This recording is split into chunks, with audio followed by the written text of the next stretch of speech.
Hello, my name is Sydney, and I was never truly part of the family that raised me. My mother once ripped apart my medical records in the middle of a crowded hallway, shouting that I was the reason my sister was dying. My father stood beside her, silent for a moment before calling me a selfish mistake, as if the words had been waiting years to be spoken. They tried to pressure me into giving away half of my liver for a sister who used to laugh when I cried, a sister who told everyone at school I was adopted long before I ever knew it myself. But the moment that still drags me out of sleep in the middle of the night isn't the yelling or the humiliation. It's the doctor's quiet 6 words, and the way my mother collapsed when the truth finally slipped beyond her control. What do you do when you discover your entire life has been built on something false? When the role you were born into wasn't daughter or sister, but backup plan? I stayed seated in that chair, completely still, embarrassed beyond words, and suddenly certain that the fight unfolding around me had never really been about a liver at all. The air in the hallway felt thin, like each breath I took had to be borrowed from someone else. Torn fragments of my medical file drifted down around my shoes, settling across the polished floor like scraps of a deal I had never agreed to make. My mother loomed over me, her chest rising and falling dramatically as she performed her grief for the audience that had gathered. She demanded that I do the right thing, as if that phrase still carried any meaning inside our house. "Do you really think you get to sit there pretending you're the victim?" she snapped, her voice slicing through the quiet hospital lobby like something sharp hitting tile. "Your sister is dying, Sydney, and you're just sitting there doing nothing at all." I didn't look at her right away. Instead, I glanced around the room, at the strangers who had become unwilling witnesses. A nurse fiddling with a stack of charts that clearly didn't need organizing. A young mother pulling her toddler closer against her chest. The receptionist tapping random keys on her keyboard without actually typing anything. I could see the expressions forming across their faces. Discomfort, sympathy, quiet judgment. No one stepped forward to defend me. That part wasn't surprising. I bent down and started collecting a few of the papers scattered near my feet. Not because I felt guilty. I needed them. Documentation. Evidence. Something real. Something that couldn't be twisted and rewritten the way my family had rewritten every story about me since I was small. My fingers trembled slightly as I gathered the pages, though I forced the movement to stay controlled. My mother stepped closer again, lowering her voice until it was barely above a whisper, as if speaking more softly somehow made her accusations more sincere. "I didn't raise you to be this heartless," she murmured. "This ungrateful. We gave you everything." I finally lifted my eyes to meet hers. "You gave me what you thought I owed you for." She blinked at that, the first crack appearing in her certainty. For a moment, the hallway went quiet. Not peaceful quiet, just the empty space where her anger had nowhere immediately to land. Then the silence shattered. "You're letting your sister die."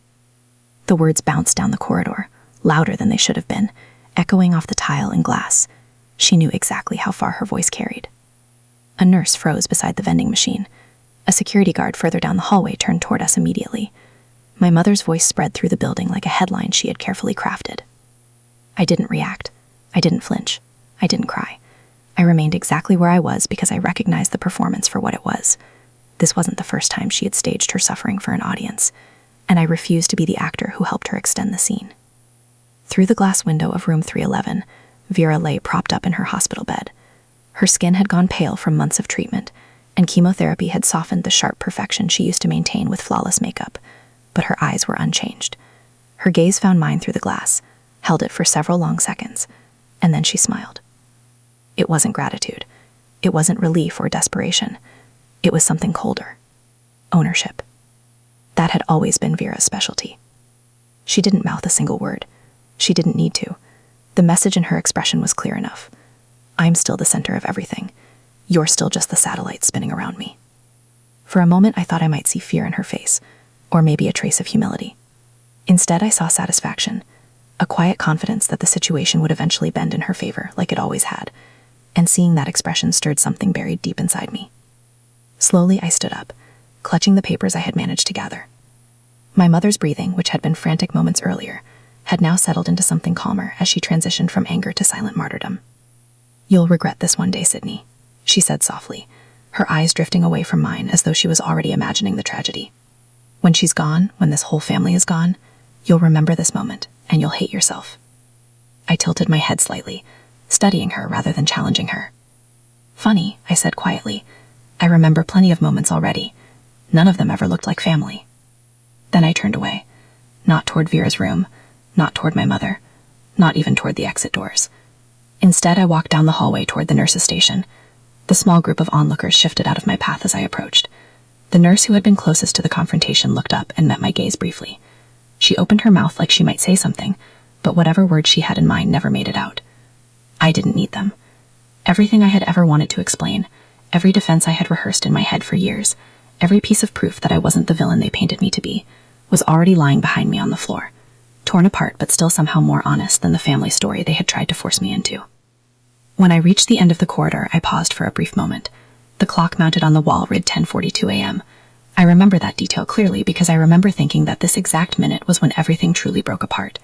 Not when the shouting started, not when the papers were destroyed, but when I refused to join the chaos. I didn't shout, I didn't collapse, I simply walked. And the instant my foot crossed into the adjoining hallway, a realization settled over me that shook me more than anything else that morning. They weren't actually here to save Vera. They were here to prove that I could still be pushed, still be controlled, still be maneuvered back into the role they had written for me. But I didn't give them that satisfaction, and I never would again. The next strike didn't come from my mother. It came from my father. I had barely taken a single step beyond the nurse's desk when I felt him behind me, the quiet weight of his presence filling the space before he even spoke. He didn't call my name. He never did unless he needed something. He simply stood there, tall and solid, as though the world owed him respect simply because he continued to exist within it. His shadow stretched across the tile floor and stopped directly in front of my shoes. I paused because a small part of me still wanted to believe he might say something real for once, something that wasn't calculated or sharpened into a weapon. Instead, he spoke calmly, like he was describing the weather. "You're just a selfish mistake." No yelling, no finger pointing. His voice stayed perfectly even, almost casual. That was what made the words cut deeper than any scream. He wasn't angry. He wasn't emotional. He was simply stating something he had apparently believed for a very long time. I blinked once, but didn't cry. I didn't ask him to explain. That would have meant I still cared enough to be surprised. Instead, I let the sentence land on me like heavy cement, pressing down for a moment before hardening into something solid and unmoving. Behind him, Vera's hospital room still glowed under the fluorescent lights, like a stage set waiting for the next act. She hadn't moved from the bed. She didn't need to. The faint smirk she had worn when I first walked into the hallway was still resting on her lips, permanent and effortless, like a scar she never had to explain. I stepped aside to avoid brushing his shoulder. That used to feel like defiance. Now it just felt like maintenance of my space, my breath, my body. Walking away, I could feel every year of my life press against my back like a hand trying to push me toward apology. I kept walking. When I reached the water fountain near the family consultation lounge, I stopped, not to drink, just to breathe. And that's when my mind, traitor that it sometimes was, began flipping through memories like old case files. One vacation when I was 10, Vera got the window seat on the plane. I got the middle seat between my parents and the drink cart. Mom said I was too short to need the view. My 16th birthday. Vera got a car. I got a sweater. Dad said, "You don't go anyway." The college acceptance letter I never got to read because Vera spilled coffee on it before I could open it. She swore it was an accident. Mom believed her. "Be grateful," they always said. "We didn't have to take you in." Even when I didn't know I was adopted, I heard the tone. I knew I was being reminded of a debt I never asked to owe. I didn't realize I'd leaned against the wall until a nurse walked past and glanced my way. Her eyes met mine, brief, unreadable, then kept moving. No one asked if I was okay. And honestly, I was glad. I didn't want a witness for this moment. I needed it to be mine. I pulled my phone from my pocket, hands steady now. I scrolled through my inbox, found the subject line I knew by heart. National Donor Match Results, confidential. There it was, dated 6 months ago. From the day I heard Vera was sick, the day I took the test before anyone asked me to, before guilt was sent to collect. I hadn't told them. I thought maybe, just maybe, if I wasn't a match, it would end there. That logic had clearly been naive. I tapped forward, entered Dr. Holstrom's contact, added Lorelei, my friend and emergency backup for every legal mess I never expected but had learned to plan for. Subject line, reconfirming non-compatibility for records before hitting send. I stared at the screen, at my own name, my real name, Sydney Hale. Not Vera's sister, not Coraline's daughter, just Sydney. I hit send. When I lifted my head, Dad was gone. So was Mom. I imagined they had moved on to the next round of moral blackmail, or maybe they were meeting with hospital staff to whisper about my emotional instability. They'd done it before. The irony was they had spent so many years convincing others I was dramatic, fragile, damaged, and I had spent just as many trying to be level-headed, quiet, rational. But now I realized something that startled even me. I didn't want their approval anymore. Their disappointment no longer hurt. It clarified. It proved I'd stepped far enough away from their game to finally see the rules. Back in the lobby, the nurse behind the desk gave me a cautious smile. "Do you need a visitor pass to re-enter the room?" I shook my head. "No, I am stepping out for a bit." "Will you be back?" I considered her question, not just in terms of today, but ever. "I'll let you know," I said, and walked out the door. Outside, the air had cooled. Early spring in Raleigh had that particular scent, blooming magnolia mixed with city dust and wet concrete. It grounded me in the real world, away from fluorescent lights and old family stories. As I reached the parking garage, I paused. My car wasn't there. I'd taken a rideshare this morning because I hadn't trusted myself to drive.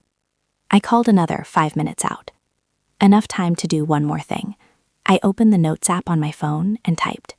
If they ever try to say I refused without reason, here's the timeline. Tested October 19th. Results received October 24th. Notified. National Registry confirms I'm not a match. Then, without thinking too hard, I added, you cannot donate what you don't have. You cannot love where you're not allowed to exist. And you cannot stay where you were never really invited. I saved it. The car pulled up. I got in, gave the address of a coffee shop a few blocks away, somewhere quiet, neutral. I needed a moment not to escape, but to think. They wanted to turn me into a villain, but I wasn't going to play that role. I had my facts, my proof, and soon I'd have my voice. Not the one that whispered to stay small, but the one that had been slowly clearing its throat for years. They thought I was a mistake, but I was about to show them what a mistake looks like when it finally stops apologizing. A few minutes after I left the hospital side entrance, I found a bench across the street near a quiet bus stop. I wasn't planning on going anywhere. I just needed somewhere to sit without being watched, without voices echoing inside my chest. I pulled my coat tighter, not because I was cold, but because I needed to feel something wrapped around me that didn't want to take anything from me. That's when my phone buzzed. I assumed it was Lorelei checking in, maybe even a work message, but it wasn't either. Subject line. Saw the news. Thought you might need this. It was from Olivia Reyes. I hadn't seen or heard from her in nearly 13 years. She moved away the summer before senior year. She was the only person who ever saw what really happened behind our doors, and chose not to look away. There was no greeting, just a short message. I've kept this. Didn't know if it mattered anymore, but I saw your name. I knew it would. Attached were 3 scanned images. The first was a lined notebook page with Olivia's handwriting at the top. Sydney, after the stairs. Underneath, a short description of what she'd witnessed that day. The scream, the thud, the way Vera smiled, she called for Mom. The second image stopped my breath. It was a Polaroid, faded, grainy, but undeniable. The outline of a bruise across my ribs, the date written in ink on the bottom, May 16th, 2009. The third was a folded note. My handwriting. I had forgotten it existed. If anything happens again, and I'm not at school, can you tell Miss Braxton, please? I don't think I can tell her myself. I stared at the screen until my eyes blurred. I wasn't crying. It was just the weight of being seen all at once, after decades of being erased. Not imagined, not exaggerated, not made up for attention. It happened. It was real. I scrolled up and reread the email. Just 3 lines. Olivia never liked drama. She only ever said what needed saying. I opened my voice recorder app and just sat there, phone resting on my knee, letting the air fill with the kind of silence that doesn't sting. And then I started speaking. They always said I was dramatic, that I lied, that I made things up because I couldn't handle reality. But I handled it just fine. I handled it quietly. Too quietly. I paused. A car passed. A woman walked her dog across the street. The world kept moving. They made me think pain was a performance, that unless it left a trail of broken dishes or black eyes, it didn't count. But bruises fade. Lies stay. My hands didn't shake this time. I saved the file, named it Statement Draft 1. I opened a blank email and began to write. Not to send just yet, but to prepare, to be ready to the hospital's ethics board, to the legal team, to the media, if I had to. This wasn't revenge. This was clarity. They taught me how to keep secrets, but they forgot that secrets written down have a way of surviving. I wasn't going to let them write my story in pencil again. By the time I stood up, my spine felt taller than it had all morning. I wasn't angry. I was aligned. I started walking. No destination, just moving. That kind of movement you do when your body needs to burn through memory. As I passed the coffee shop on the corner, my phone vibrated again. A text. Lorelei. Still breathing. I smiled without meaning to. Typed back. Yes, for now. I kept walking.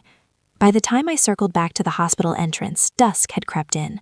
The lights inside the building flickered to life one by one. I didn't go back in. I didn't need to.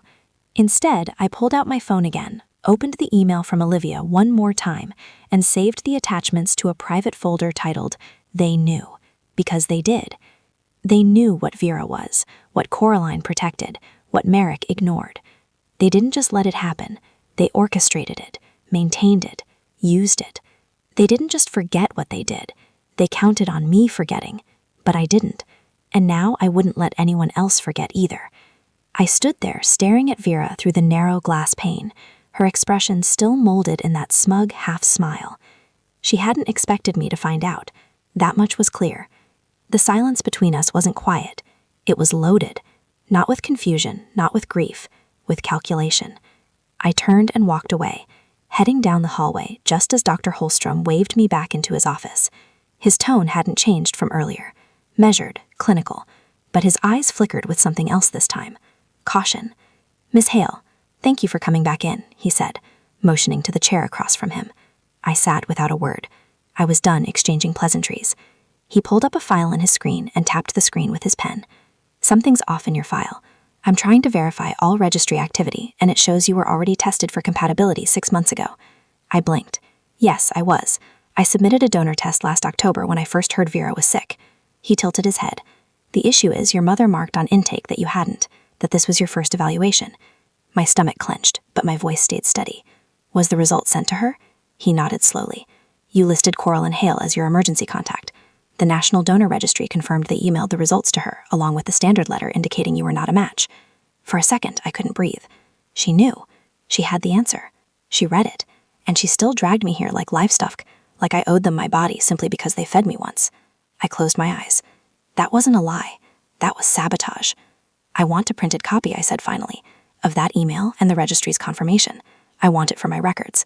He nodded, clicking through a few screens before standing. Give me a few minutes. I'll print and stamp the documents and bring them back myself.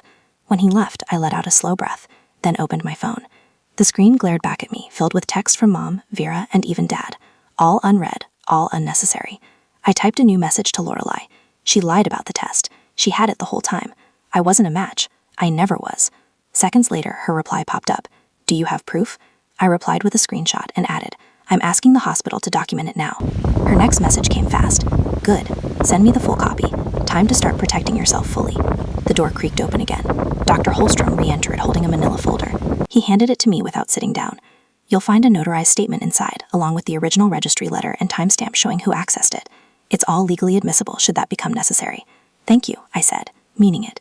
He hesitated, then added, I understand this is a personal matter, but from a medical ethics standpoint, withholding that information wasn't just inappropriate, it was dangerous. I didn't nod, didn't speak. I just stood and left.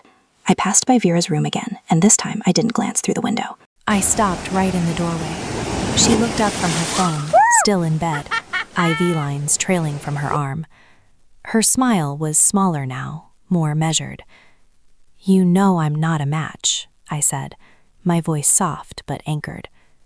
Her mouth twitched, but no words followed. You always knew, I added.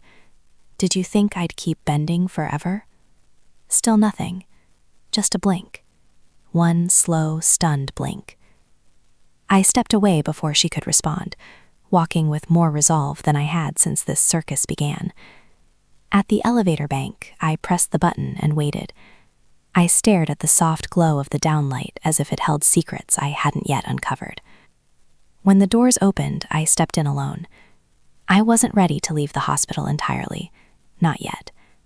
I headed down to the small atrium cafe tucked behind the pharmacy.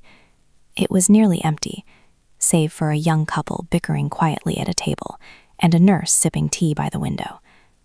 I ordered a coffee I didn't need and sat near the far corner, opening the folder once again. Page after page, stamped, signed, everything I needed. I started drafting an official statement, not just to the hospital, but for the legal record. I, Sydney Hale, was previously tested for organ donor compatibility with Vera Hale in October of last year. The test results confirmed I was not a biological match. These results were sent to Coraline Hale, who deliberately withheld them from both me and the treating physician. I am making this formal statement to confirm that any implied refusal to donate was based not on indifference or cruelty, but on a lack of compatibility. Information my family had but chose not to disclose. I reserve the right to pursue further action if this information is used to coerce, shame, or defame me in any form. It was clean, direct, honest, and it was mine. I emailed the draft to Laura, attached copies of the documents, then powered off my phone just for a little while. I needed the quiet, because even though they lied to me about everything, I was the one who had to live with the pieces. They didn't just manipulate me. They manipulated the system, the records, the expectations. But now, for the first time, the paper trail didn't favor them. It favored me. And the silence I'd worn like armor for years, it was no longer a shield. It was a weapon. I didn't wait for Vera to speak. I didn't need to. That blink told me everything. She hadn't expected me to find out. Not about the test, not about the email, not about anything. She thought I would do what I'd always done. Take the guilt, swallow the pain, play the part. But not this time. I stepped away from the doorway and made my way down the corridor, past the elevators, and towards a quieter wing. I found a spot in a corner alcove where the hospital had set up a few chairs and a water dispenser. The lighting was dimmer there, tucked away from the traffic of nurses and family members buzzing between rooms. My legs finally gave out as I lowered myself into a chair and placed the manila folder, still warm from the copier, on my lap. I felt the shift in my body first. Not rage, not even sadness, just a clarity that made everything else quieter, like static cutting out. That's when she appeared. A nurse, young, maybe late 20s. She walked over, hesitating. "You okay?" she asked softly. I didn't nod. I didn't shake my head. She placed the cup in my hand, her voice barely a whisper. "You don't have to do anything you don't want to," she said, "even if they scream." I looked up. Her eyes were steady. She wasn't guessing. She knew. And just like that, something reset inside me. Not everything, not all at once, but something. "Thank you," I said. My voice cracked. She stood and walked away without another word. She didn't linger, she didn't wait for recognition, just did what no one else had done. Acknowledged the mess without asking me to clean it up first. I sipped the water. It was cold, real, and I held on to that sensation for exactly 2 seconds before I heard the sound of determined footsteps. They were close, familiar. Coraline and Merrick. Of course. They moved like a two-person storm. Her face flushed, his expression unreadable. She had a clipboard in her hand, and I knew what was on it before she even lifted it. Consent forms. "Where the hell have you been?" Coraline hissed. Her voice was low, sharp. "We've been looking for you." I stood slowly, placing the empty cup on the seat beside me. I needed air. Merrick didn't speak, just stared. Like always, she shoved the clipboard toward me. "Sign it." "No." Her eyes widened. "Sydney, don't do this. You're her sister." I shook my head. "I'm not, and you knew that before I did." Her hand trembled slightly. "This isn't about DNA. This is about family, about love, about decency." I stepped back. "No, it's about control. It always has been." Merrick's hand moved suddenly. Not violent, just fast. He grabbed my forearm. Coraline stepped forward with the clipboard again. "Sign it," she said. "For your sister, for your soul." That's when I snapped. Not loud, not dramatic, but final. "Touch me again," I said, locking eyes with Merrick, "and I will press charges." You think that clipboard protects you? It doesn't. I have proof now. Real proof. He let go instantly. A nurse nearby, maybe alerted by the tension, appeared from around the corner. She glanced between us. "Everything all right here?" she asked, voice calm but firm. I nodded. "I'm leaving." Coraline turned to the nurse. "She's trying to abandon her sister. She's making this about herself." The nurse looked at me, then back to Coraline. "That's her decision. If she needs a patient advocate, we can arrange it, but you don't get to speak for her." That shut Coraline up, at least momentarily. I turned and walked away, the sound of her sobbing beginning to fill the hallway behind me. Not grief, not fear, just the performance she thought still worked. I made it back to the hospital lobby and found a small seating area near the front windows. I sat down, opened my phone, and forwarded every document I had. Test results, registry timestamps, a summary of what had just happened. I CC'd the hospital ethics board, their legal team, and Lorelei. I added one line at the bottom. I did not refuse. I was never eligible. They knew. They lied and they tried to force it. Anyway, I pressed send. Then I turned off my phone. And for the first time, I didn't feel the need to explain myself anymore. Not to them, not to anyone. This wasn't about defending who I was. This was about documenting who they were. I didn't sleep that night, not even a little. I spent the first half pacing the living room of the apartment I was renting month to month near the hospital. The blinds were still open from earlier, city lights leaking in through the glass, painting long shadows across the hardwood floor. By 3 a.m., I was sitting at the kitchen table, the folder from the hospital spread in front of me, highlighter in one hand, pen in the other. I wasn't their daughter. I was their contingency plan, their leverage. And now I had something they didn't expect: paperwork. By the time I returned to the hospital in the morning, my steps felt slower, but each one landed firmer than the last. I went straight to the front desk and asked to speak with Dr. Holmstrom again. He saw me 15 minutes later, his expression unreadable as he invited me back into his office. I reviewed the file, he began, careful, professional, but not cold. "There's something you need to see. It's unusual." He turned his screen to face me. A scanned copy of a form. Hospital letterhead, my name typed neatly at the top. Medical power of attorney, signed Sydney Hale, dated 4 weeks ago. I frowned. "That's not my signature." He didn't look surprised. "It doesn't match the one on your intake forms or your registry test, but the document was submitted by a family member during Vera's readmission." I could feel my teeth clench. "Who submitted it?" "Your mother, Coraline Hale, of course." A forged document used to claim I'd already given consent. Probably so they could fast-track whatever guilt campaign they were planning next, or worse, authorize something without ever needing my signature again. I asked for a printed copy. He handed it over immediately. "This is going in a complaint," I told him, "with the hospital's legal team and with my lawyer." He gave a single nod. "We'll cooperate fully. I've already started notifying administration." I walked out of that room with the document tucked under my arm like a weapon, and I didn't wait. Back in the visitor's lounge, I sat down and snapped a photo of the forged document. I opened an email to Lorelei, attached the photo, and typed just one line. "They forged my consent." This just turned into something bigger. Before I could even hit send, another message popped up from her. "Need me to call the press yet, or still hoping they have a soul somewhere in there?" I smiled, dry, bitter, but I smiled. "Let's start with the ethics board," I replied. "Then let's see what burns first." I hit send, and then I stood, turned toward the elevator, and pressed the button that would take me to Vera's floor. She was awake when I walked in, sitting up slightly, flipping through a magazine she clearly wasn't reading. Her expression didn't change when she saw me. "You knew," I said, my voice quiet. "You knew I wasn't a match. You saw the results." She didn't deny it, didn't even blink. "And yet," I continued, "you let them drag me in here like livestock. You watched them tear me apart in the hallway. You let them scream that I was letting you die." She gave a small shrug. "You showed up, didn't you?"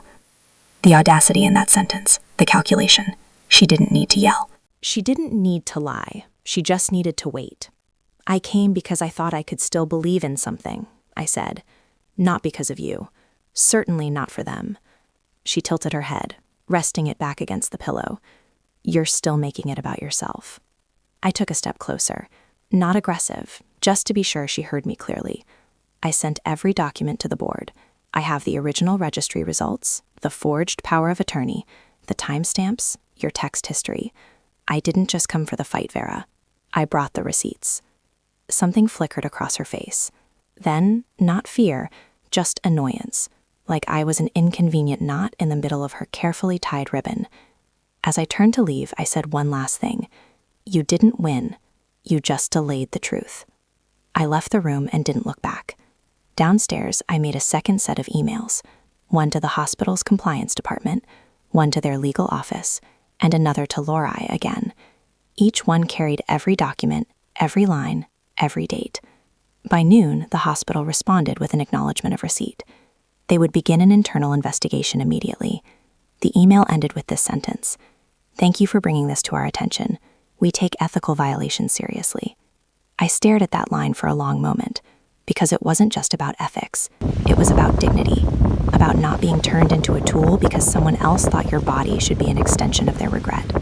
By 3 p.m., I started drafting a legal affidavit, a formal statement under oath.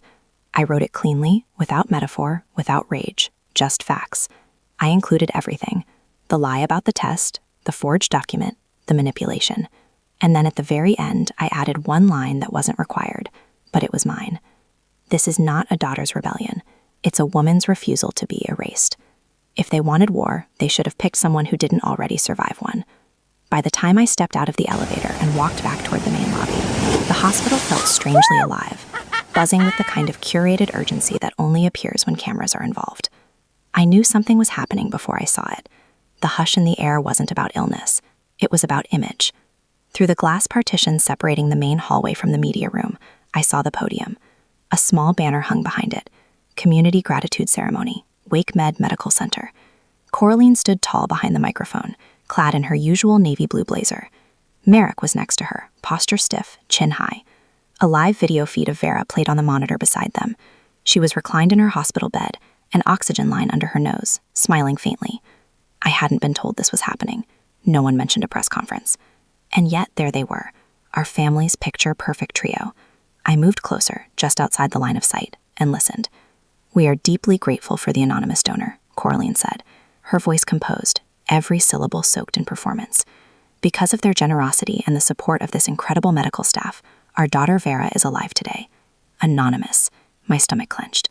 She continued, "This experience has reminded us of the strength of community, of compassion, and the power of love within families. No mention of me, not even a sideways acknowledgement. They had rewritten the story again." Merrick stepped forward. "It's easy to point fingers during hardship, but true character shows in silence.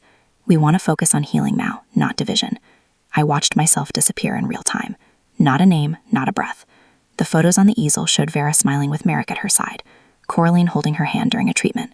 Hospital staff posed in the background. No Sydney. They were burying me in front of a crowd and doing it with applause. I turned, walked briskly toward the west hallway, and waited near the side exit. When the camera shut off and the room began to clear, I saw Coraline step out first, holding her phone, waving to someone off screen. I didn't wait. I approached her directly, my voice low but unmistakable. "You knew I was in the building." She didn't even flinch. "You forfeited the right to be part of this family." The cruelty wasn't even veiled anymore. I pulled out my phone and opened my message thread with Lori, preparing to send her the link to the live stream recording I just captured. Coraline's eyes darted to the screen. "What are you doing?" "Sending evidence," I said plainly, "because you just erased me on camera." Her hand moved before I expected it. She reached forward and smacked the phone from my hand hard. It hit the floor with a loud crack. People turned. A nurse gasped. One of the volunteer staff standing nearby took a step forward. Coraline stared down at the shattered phone screen, chest heaving slightly. Her voice quivered, but not with fear. Rage. "You want to ruin everything, don't you?" I looked at her, not with fear, not with sadness, with a calm I didn't know I had left. "You already did that for me." I crouched slowly, picked up the pieces of my phone, screen spidered, casing bent, and turned to the security guard, now hurrying down the hall. He stopped beside me. "Ma'am, are you all right?" I nodded once, then held up what remained of the phone. "Please log this as evidence. I'll be filing a restraining order today." Coraline's face paused slightly, not because of guilt, because the performance was over. The audience wasn't clapping anymore. The security guard looked between us. "Do you want me to escort you to the administration desk?" "No," I said. "I'll handle it." I walked past Coraline, my broken phone cradled in my hand like something sacred, something final. The hallway had never felt longer. When I stepped outside into the sunlight, I didn't rush. I sat on the bench near the main entrance, pulled out the hospital-issued visitor tablet from my tote bag, and logged into my backup email. Lorelei had already sent me the clip from the press conference. She'd edited it, labeled the file, Sydney erased, Wake Med press event. I typed, they erased my name, but I was about to engrave the truth in stone. I hit send. The conference had ended, but I hadn't. Not yet. I walked straight from that bench outside the hospital toward the main building, not even glancing at the volunteers still rearranging chairs from the press event. The air buzzed with aftermath, polite handshakes, small talk, someone laughing too loud because they didn't know what else to say. I kept walking through the automatic doors, past the security checkpoint, and into the elevator without slowing my pace. I pressed the button for the administrative floor and waited. When the doors opened, Dr. Holstrom was standing at the end of the corridor holding a folder. His expression was unreadable, but his eyes held something heavier than confusion, something like regret. Thanks for coming up, he said. I didn't want this buried in another inbox. He led me to a private consultation room. No windows, just a table, 2 chairs, and a subtle hum from the overhead light. He sat first, opened the folder. There's a genetic marker conflict, he began, folding his hands on the table. We reran everything to be sure. Twice. I didn't speak. I already knew what was coming. You are not biologically related, he said. At all. 6 words, that was all. And yet the room tilted slightly under me. I laughed. Not from humor, from the way something in me cracked so wide that air got in. That explains everything, I said, barely above a whisper. He nodded slowly, as if offering space for whatever came next. But I didn't cry, didn't gasp. I just sat there, letting the weight of it settle like dust on an old box finally opened. Thank you, I said. I'll need all the official documents, everything, print and digital. You'll have them, he replied. Do you want to talk to someone? No, I said. I'm going to talk to everyone. It was already in motion. I left the room, the folder tucked under my arm, and made my way to the main floor. By the time I reached the media corridor, my heart wasn't racing anymore. It was locked into rhythm, like it knew this was the moment I'd been walking toward for years. Security at the side door shifted when I approached. One of them raised a hand, hesitating. I'm here to speak, I said. It won't take long. He looked at the badge, still clipped to my blouse, and stepped aside. Just beyond the door, I saw Lorelei waiting. She didn't smile, just gave a single knowing nod. You sure? She asked. More than I've ever been. The room was still lit, the press still packing equipment, but the mics were live. A few cameras hadn't shut off yet. I walked to the podium. No one stopped me. I placed the folder down, opened it. I won't take your time, I began. Just your attention. Every movement in the room paused. My name is Sydney Hale. You didn't hear that name during the ceremony today, but it matters. I held up the first paper. This is the test result from the National Donor Registry, dated October. It says, I am not a match to Vera Hale. I lifted another. This is the forged consent form submitted in my name without my knowledge. And another. This is a message admitting that Vera knew I wasn't a match, that she hid the result, and that my mother, Coraline Hale, deliberately withheld it from the hospital. Flashes went off. Phones lifted. I was adopted. I was never told. And I was brought here under the assumption Melly should save someone who spent her entire life watching me bleed and calling it drama. A ripple of noise moved through the crowd. They tried to use my body to fix a lie. They erased me from their story, thinking no one would notice. I took one last breath. I don't want revenge. I want no more silence. I stepped away from the podium. Behind me, Coraline fainted in her seat. The thud was audible even over the whispers. Merrick tried to stand to speak, but the murmurs drowned him out. Someone from the hospital staff rushed to Coraline's side. Vera's video feed, still playing on the back screen, froze, then went black. A reporter called out, "Do you want justice or revenge?" I turned back just once. "Neither," I said. "I want to never have to explain myself to them again." And I meant it. I walked out, folders still in my hands, past the stunned audience, past the blinking cameras. No one tried to stop me because they couldn't. It was a quiet Thursday morning when I finally stepped back into my apartment. No cameras, no doctors, no voice raised in guilt, just stillness. 1 week had passed since the press conference. The internet had already grabbed it, twisted it, and recycled it into headlines. Adopted daughter exposes forged consent in organ donation scandal. Family secrets unraveled on camera. Hospital ethics board launches investigation. I didn't read the comment sections. I didn't need to. Coraline had collapsed at the press event and was placed under medical watch that same evening. Heart strain, they said, stress-induced. A part of me wondered if it was real or another layer of performance. Merrick hadn't been seen publicly since. No official statement, no apology. Not that I expected one. Vera was discharged the day before. No social media update, no well-lit photos captioned with Bible verses, just digital silence. For the first time in my life, I was louder than all of them. That morning, I sat on my small balcony with a cup of black coffee, staring out at the slow rhythm of downtown Raleigh. It was the first time in a long while I didn't feel watched. Mid-morning, I got a call from the hospital's legal office. They confirmed that my liver had never been a viable match for Vera's condition. Not marginal, not partial, not even close. Even if I had said yes, it wouldn't have mattered. It was never about saving her. It was about controlling me. I thanked them for the call, politely, calmly. Then I sat back in my chair and let out a breath I'd been holding since I was 13, maybe earlier. Later that afternoon, I got another message, this time from Vera. "Can we meet? Just the two of us, please?" I stared at the screen for a while before typing back. "Where?" She sent a reply. "Hospital Garden, the South Path, 5 p.m. At 4:45, I walked into the garden alone. The sky was a gentle blue-gray, like it couldn't decide if it wanted to rain or not. Vera was sitting on a bench beneath the birch trees. No makeup, no camera angle, just her, small in a hoodie and hospital-issued socks. She didn't stand when I arrived, just looked up and gestured beside her. I didn't sit. After a moment, she spoke. "They only kept you in case I needed something one day." The words hit me like cold wind, not because they surprised me, but because of how calmly she said them. "I always thought you knew," she added. "No," I replied, "but I always felt it." She nodded, just once. We didn't fight. There was nothing left to wrestle for. "I'm not asking for forgiveness," she said quietly. "Good," I answered, "because I'm not offering it." Another pause. Wind brushed through the leaves, making them chatter. "But I hope you find something better than this," I added. "Because what they did to both of us, it doesn't deserve to follow us forever." She didn't cry. I didn't expect her to. I walked away without saying goodbye. Some endings don't need a curtain. The next day, I went to the county clerk's office and picked up the paperwork for a legal name change. Sydney Hale. I kept the name I had built for myself, not theirs, not one given an obligation, mine. Downtown Raleigh looked different walking through it that afternoon. The buildings were the same, the people the same, but I was not. I stopped by a print shop and signed the last page of the form. As I stepped back onto the sidewalk, I whispered to myself. I didn't need revenge. I needed the truth. And the truth, it was always mine. They just tried to bury it under obligation. That night after dinner, I sat at my desk and found a small envelope among a stack of forwarded mail. No return address, just a postmark from Arizona. Inside, a handwritten note. "Hi, Sydney. I saw your story. I'm adopted too. I didn't know I could say no either. Thank you for showing me it's okay to speak up. I'm 17.